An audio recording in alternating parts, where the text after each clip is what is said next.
For centuries, Turks rarely drank tea and almost always had coffee instead. But this all changed in the 20th century, and today Turkey drinks the most tea in the world, even more than the UK. So, how and why did this happen? For centuries, drinking coffee was a key part of basically every social gathering in the country. Coffee was seen as a symbol of hospitality, friendship, refinement, and entertainment. Traditionally, when a man comes to ask a mother and father for permission to marry their daughter, the daughter is expected to make coffee for everyone. If the coffee was brewed properly, she is deemed to be ready for marriage. Turkish coffee is made using special brewing techniques and preparation methods. This is one of the oldest coffee making methods still in use today. So, with coffee being so entrenched into Turkish culture, why does Turkey drink so much tea? Well, during the aftermath of World War I and the dissolution of the Ottoman Empire, Turkey had lost their southeastern territories where most of their coffee was grown. Coffee had become expensive and sometimes even unavailable for most people, so tea was encouraged as an alternative to coffee. It is important to note that tea was first brought to Turkey in the 5th century by the Silk Road. By the end of the 6th century, drinking tea was already somewhat popular and was starting to be drunk more for non-medicinal purposes. However, up until the late 19th century, Turkish tea culture was mostly based around medicinal herbal tea consumed by the rich and powerful, as it was quite expensive. There were some who believed that modern tea culture started during the Crimean War, during which British and French soldiers came to Istanbul, bringing their tea with them. This introduced the country to a new non-medicinal tea culture. But what seems to be the more widely agreed upon story starts in 19th century Russia, in present-day Georgia. Here, tea imported from China was starting to be successfully cultivated near the city of Batumi, close to the Turkish border.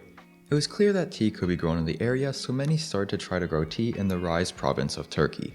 In 1918, the government got botanist Ali Raiza Ertan to attempt to cultivate tea along the Black Sea. He eventually concluded that the Rize, Artvin, and Ardahan provinces, with their fertile soils, mild climates, and high precipitation rates, would be perfect for tea cultivation. But pretty much every country at this time, including Turkey, was focused on rebuilding their countries after World War I, so his findings weren't used until much later. In 1914, the government established a central tea nursery to distribute approximately 50,000 tea seedlings in the province of Rize. For a couple of years, tea cultivation was not that successful in the region, but production started to stabilize in the early 1940s. The industry was growing quite quickly as Turks were starting to drink significantly more tea, so the government continued to support the cultivation of tea. The country's first tea factory was completed in 1949, and by the mid-20th century, tea had become the most popular beverage in the country. The Tea Corporation, a state-owned monopoly, was the primary buyer of Turkish tea leaves. They enforced many quality standards, ensuring high-quality products. But the Tea Corporation's monopoly was eventually lifted in 1984. During this time, various governments continued to support the tea industry in order to increase their support and gain votes. With all of this government support, along with coffee needing a substitute due to unavailability and high costs, tea gradually gained popularity in Turkey. In 2004, Turkey produced 205,500 tons of tea, with most of it being consumed domestically. On average, Turks drink 3.5 kilograms of tea per person per year, about 4 glasses a day. As tea production gradually increased, so too did its cultural significance to the country.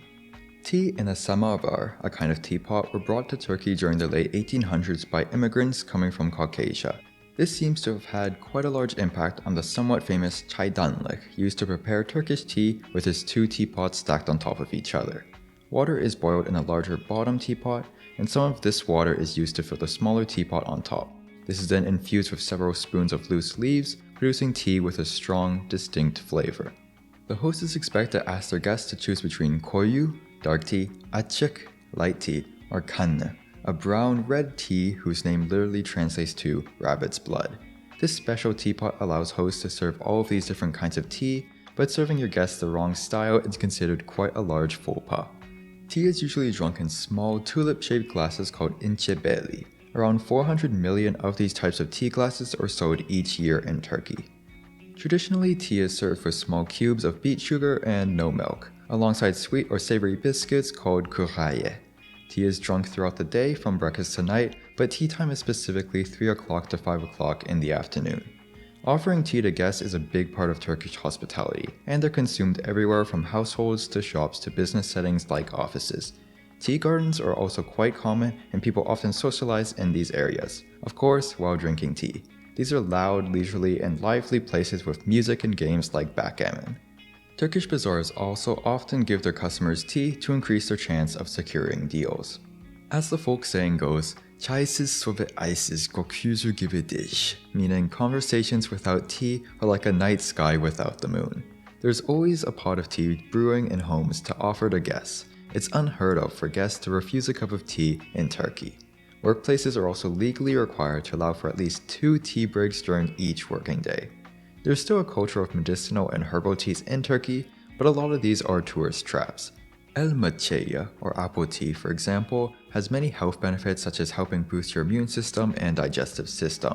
But nowadays, apple tea is usually just sold to tourists.